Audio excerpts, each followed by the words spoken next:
Iyas Al-Muzani rahimahullah, salah satu ulama tabi'in yang masyhur dengan kepintaran dan kecerdasannya, dia berkata, aku selalu mengalahkan semua argumentasi yang ada di depanku. Karena Iyas sangat cerdas, Masya Allah, ulama tabi'in dan dia jadi hakim. Dia bilang kecuali ada satu orang, dia hadir di majelisku dan aku terkalahkan dengan argumentasinya. Dia duduk di ujung majelis, selalu hadir dalam pengajian, tapi nggak pernah bertanya. Diam saja orangnya. Satu waktu aku dekati dan aku tanya, semua sudah pernah bertanya kecuali dia. Hai fulan, kenapa kau nggak pernah bertanya? Maka dia mengatakan, Allah memberikan aku 2 kuping dan memberikan aku 1 lisan agar aku lebih banyak mendengar daripada berbicara. 2 kuping untuk apa? Kenapa bukan 1 kuping? Dan lisan 1 agar lebih banyak dengar daripada banyak bicara.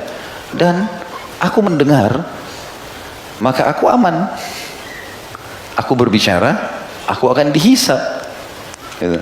Karena kata-kata yang sudah diucapkan susah untuk ditarik kan, nggak mungkin. Gitu. Bagaimana bijaknya mereka seperti itu? Ya. Pernah juga ada satu kali disebutkan kisah di zaman tabi'in dulu, ada seseorang punya hamba sahaya cerdas, terkenal dengan hakim, bijaksana, punya kata-kata mutiara yang bagus. Tuannya bilang majikannya, saya mau kau hari ini belikan saya yang terbaik menurut kamu dari kambing. Dia pergi pasar, dibeli lidah. Lidah ada tulangnya, dimasak, daging semuanya. Ya. Dimasaklah sama dia. Ini yang terbaik dari kambing. Besok kata majikannya, kamu tolong belikan saya hari ini yang terburuk menurut kamu dari kambing. Dia beli lagi lisannya. Sama. Terus majikannya tanya, kenapa kau membeli produk yang sama, barang yang sama? Kemarin saya minta yang terbaik, kamu beli lidah, sekarang yang terburuk juga lidah. Dia bilang, hai tuan, karena benda ini adalah benda yang bisa menjadi baik sekali kalau digunakan untuk menasehati, berzikir, baca Quran, berdoa, dan dia akan sangat buruk kalau digunakan untuk menggunjing, memfitnah, ya, mengadu domba dan seterusnya. Nah, jadi ini penting sekali teman-teman untuk digarisbawahi agar jangan sampai kita terjerumus dalam masalah seperti ini. Dan sebagaimana disebutkan dalam hadis induk kita, ini penyebab siksa kubur. Ini penyebab siksa kubur hanya karena seseorang pernah melakukan perbuatan seperti ini.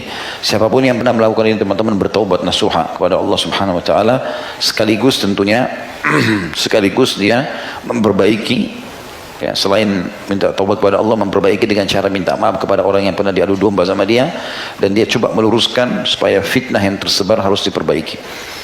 Kata para ulama, adu domba ini jahatnya, namimah ini, satu kali dipicu susah diperbaiki. Walaupun kita datang, kecuali betul-betul kita bisa meluruskan, karena tampiasannya kemana-mana. Kita adu domba antara suami istri, datang masuk di antara mereka, atau antara atasan sama bawahan, atau maka itu sudah cukup untuk membuat akhirnya mereka pecah. Dan untuk memperbaiki tidak mudah, susah sekali gitu. Makanya dikategorikan dalam dosa besar. Ya. Dan banyak sekali hadis-hadis Nabi SAW yang berhubungan dengan masalah larangan dan perintah untuk menjaga lisan. Saya sebutkan beberapanya. Dan kalau ada pertanyaan tentu silakan ditulis seperti biasa. Hadis Bukhari Muslim, kata Nabi SAW dalam hadis ini kepada para sahabat, apakah kalian tahu sesuatu apa yang paling banyak membawa orang masuk ke dalam surga? Maka kata para sahabat terdiam.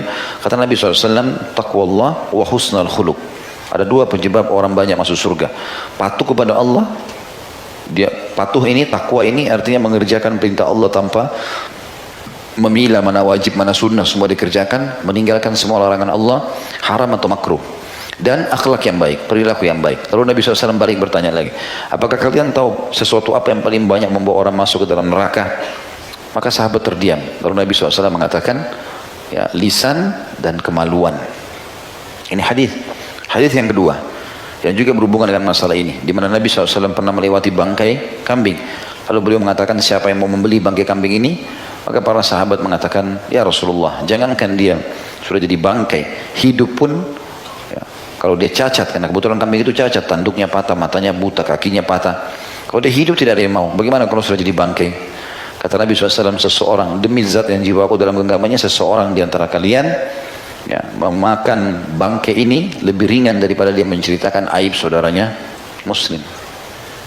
Di dalam hadis yang ketiga, juga hadis sahih, kata Nabi SAW, sibabul muslim fusuq wa qitaluhu kufur. Sibab artinya mencelah, mencaci maki, mengadu domba muslim adalah fusuk, perbuatan kefasikan, dosa besar, dan membunuhnya adalah kekafiran. Jadi hadisnya jelas semuanya tentang masalah ini. Tidak boleh main-main tentang masalah perbuatan seperti ini. Dan sekian banyak hadis Nabi SAW yang mungkin sekarang belum terlintas di benak saya melarang tentang masalah penyalahgunaan lisan ini tentunya. Allahu a'lam. Mudah-mudahan bermanfaat insyaallah. Subhanakallahumma bihamdika asyhadu an la ilaha illa anta astaghfiruka wa atubu ilaik. Wassalamualaikum warahmatullahi wabarakatuh.